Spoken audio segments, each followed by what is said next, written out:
Hi, welcome to my channel. എല്ലാവരും സുഖമായിട്ടും സന്തോഷമായിട്ടും ഇരിക്കുകയാണെന്ന് ഞാൻ വിശ്വസിക്കുന്നു. ഇന്ന് നല്ല ക്രിസ്പി ആയിട്ടുള്ള ഒരു അരിവടയാണ് തയ്യാറാക്കാൻ പോകുന്നത്, അല്ലെങ്കിൽ റൈസ് വട. ഇത് അരി കുതിർക്കണ്ട, അരയ്ക്കണ്ട, ബേക്കിംഗ് സോഡ ചേർക്കണ്ട, പിന്നെ ചായ തിളയ്ക്കുന്ന നേരം കൊണ്ട് നമുക്ക് വളരെ പെട്ടെന്ന് ഈസി ആയിട്ട് തയ്യാറാക്കി എടുക്കാൻ പറ്റുന്ന അടിപൊളി ഒരു ഈവനിങ് സ്നാക്കാണ്. എല്ലാവരും തയ്യാറാക്കി നോക്കുക.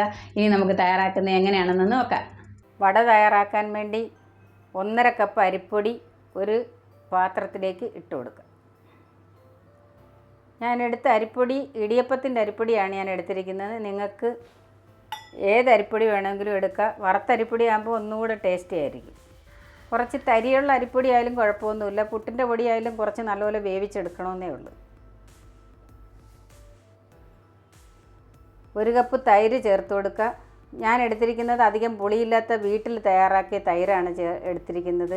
നിങ്ങൾ പുളിയുള്ള തൈരാണെങ്കിൽ 1/2 കപ്പ് ചേർത്താലും മതി. പുളി കുറഞ്ഞ തൈരാണെങ്കിൽ ടേസ്റ്റ് കൂടും. ഇത് നമുക്ക് ഇതിലേക്ക് ചേർത്ത് കൊടുക്കാം.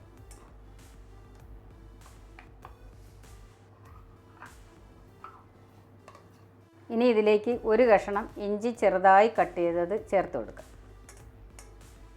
2 പച്ചമുളക്, നല്ല വിളഞ്ഞ മുളകാണ് ഞാൻ എടുത്തിരിക്കുന്നത്. 2 പച്ചമുളക് ചെറുതായി കട്ട് ചെയ്തത് ചേർത്ത് കൊടുക്കുക. എരിവ് അനുസരിച്ച് നിങ്ങൾ ചേർക്കുക. 1 ടീസ്പൂൺ ഉപ്പ് ചേർത്ത് കൊടുക്കുകയാണ്. ഉപ്പ് ടേസ്റ്റ് അനുസരിച്ച് ചേർക്കുക. അരിപ്പൊടി എടുത്ത സെയിം കപ്പിന് 2 കപ്പ് വെള്ളമാണ് ഞാൻ ചേർത്ത് കൊടുക്കുന്നത്.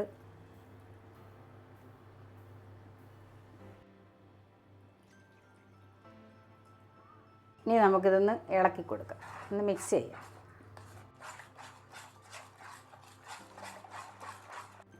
ഇതൊന്ന് കുറുക്കിയിട്ട് വെള്ളം പറ്റിച്ച് നല്ലപോലെ കട്ടിയാക്കി എടുക്കണം, വേവിച്ചെടുക്കണം. ഇനി നമുക്ക് ഗ്യാസ് കത്തിക്കാം. ഇനി നമുക്കിതൊന്ന് വേവിച്ചെടുക്കാം. ഒന്ന് കട്ടിയാക്കി എടുക്കാം. വേവിച്ച് കട്ടിയാക്കി എടുക്കണം. നമ്മൾ ഇടിയപ്പത്തിനൊക്കെ മാവ് വേവിച്ചെടുക്കത്തില്ല, അതുപോലെ. കുറുകി വരുന്നുണ്ട്. അടിക്ക് പിടിക്കാതെ നമ്മൾ നല്ലപോലെ ഇളക്കി വേണം ഇത് വേവിച്ചെടുക്കാൻ. അടിക്ക് പിടിച്ച് കരിയരുത്. ലോ മീഡിയം ഫ്ലെയിമിൽ വെച്ചാൽ മതി, അന്നേരം അടിക്ക് പിടിക്കത്തില്ല. ഈ മധ്യഭാഗത്ത് നല്ലപോലെ ഒന്ന് ഇളക്കി കൊടുക്കണം. ഇങ്ങനെ നല്ലപോലെ കട്ടിയാക്കി എടുക്കണം. വെള്ളമൊക്കെ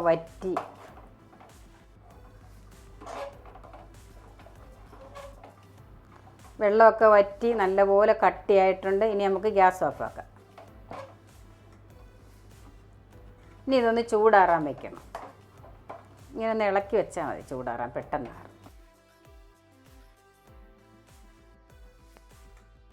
വേവിച്ച് വെച്ച മാവൊക്കെ ചൂടാറി കട്ടിയായിട്ടുണ്ട്.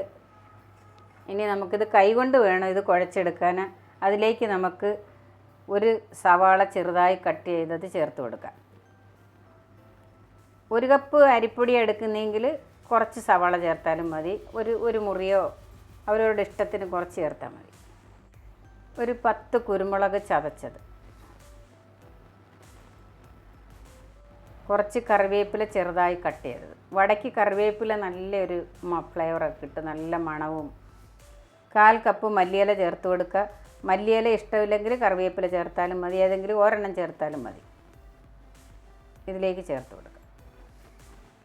2 നുള്ള് മഞ്ഞൾപ്പൊടി, ഒരു കളർ കിട്ടാൻ വേണ്ടി ചേർത്ത് കൊടുക്കുക. 2 പിഞ്ച്. 1/4 ടീസ്പൂൺ ഉപ്പ് കൂടി ചേർത്ത് കൊടുക്കുക. നമ്മൾ ഉള്ളിയൊക്കെ ചേർത്തല്ലോ, അതുകൊണ്ട്. ഉപ്പ് എപ്പോഴും ടേസ്റ്റ് അനുസരിച്ചേ ചേർക്കാവുള്ളൂ. ഇനി നമുക്കിത് കൈ കൊണ്ടാണ് കുഴയ്ക്കേണ്ടത്. നമുക്ക് നല്ലപോലെ കൈ കൊണ്ടൊന്ന് കുഴച്ചെടുക്കാം. ചൂടൊക്കെ ആറിയിട്ടുണ്ട്. എല്ലാം കൂടി നല്ലപോലെ ഒന്ന് കുഴച്ചെടുക്കാം.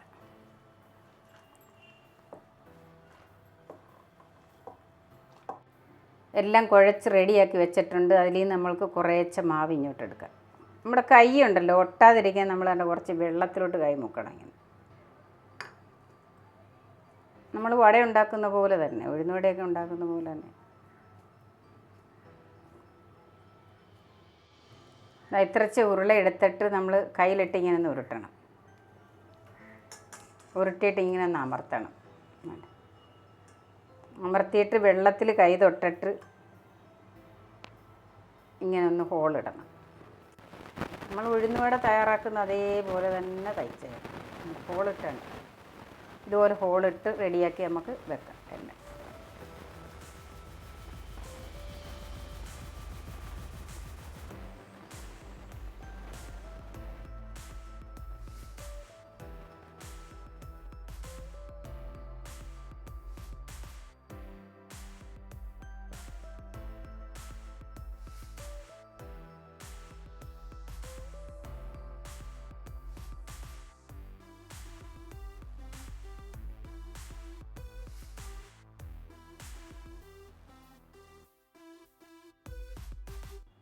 വടയെല്ലാം നമ്മൾ ഷേപ്പ് വരുത്തി വെച്ചിട്ടുണ്ട്.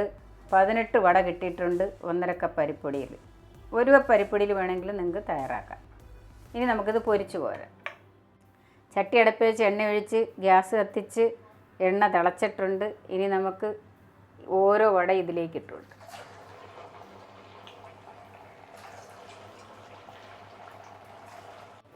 മീഡിയം ഫ്ലെയിമിലിട്ട് പൊരിച്ച് പോരണം. ഗോൾഡൻ ക്രിസ്പി ആകുമ്പോൾ നമുക്കിഞ്ഞ് പോരാം.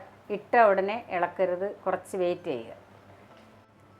ഇനി നമുക്കൊന്ന് തിരിച്ചിടാം. നോക്കാം. ഒരു വശമാണ്.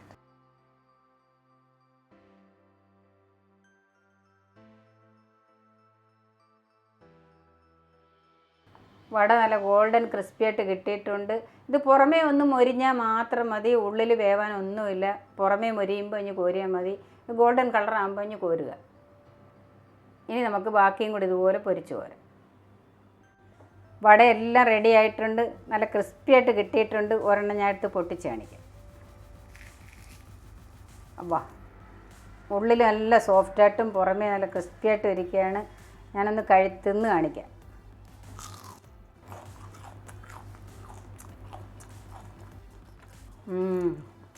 നല്ല ക്രിസ്പിയായിട്ടുണ്ട്. നല്ല ടേസ്റ്റിയാണ്. ഇത് ചട്നി കൂട്ടിയും കഴിക്കാം. ചട്നിയും കറിയൊന്നും ഇല്ലെങ്കിലും അടിപൊളി ടേസ്റ്റിയാണ് കഴിക്കാം. വെറുതെ വേണമെങ്കിൽ നമുക്കിത് കഴിക്കാം. ചായയുടെയോ കട്ടൻ ചായയുടെയോ കൂടെ വൈകുന്നേരങ്ങളിൽ നല്ല ടേസ്റ്റിയാണ് കഴിക്കാൻ. എല്ലാവരും ഒന്ന് തയ്യാറാക്കി നോക്കുക. വീഡിയോ കണ്ട് ഇഷ്ടപ്പെടുകയാണെങ്കിൽ എല്ലാവരും ഒന്ന് ലൈക്ക് ചെയ്യാനും കമൻറ്റ് ചെയ്യാനും ഷെയർ ചെയ്യാനും സബ്സ്ക്രൈബ് ചെയ്യാനും ഒന്നും മറക്കല്ലേ. നന്ദി, നമസ്കാരം. Thank you so much.